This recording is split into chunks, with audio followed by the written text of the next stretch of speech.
చాలా సంతోషంగా ఉంది నాకు.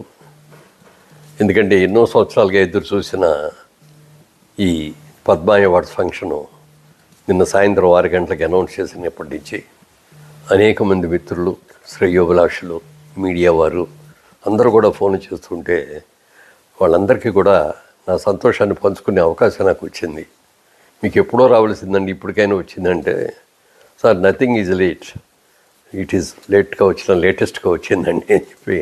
ఎందుకంటే అన్నీ మనం అనుకున్నప్పుడే రావు. తర్వాత ఏదైనా చెట్టుకు పండుగ చూసి కోసుకుందాం అన్నప్పుడు దొరికితే దాని అందం అప్పుడుతోటే పోద్ది. దొరకలేదు అని ఎదురు చూసిన తర్వాత దొరికితే దానికి వాల్యూ ఎక్కువ ఉంటుంది. ఇది కూడా నేను అలాగే ఫీల్ అవుతున్నాను. చాలా చాలా సంతోషంగా ఉంది. మిత్రులందరికీ కూడా నా శుభాకాంక్షలు తెలియజేస్తున్నాను. ఇంకో వేరే సందర్భంలో క్లియర్గా డీసెంట్గా తర్వాత మాట్లాడతాను.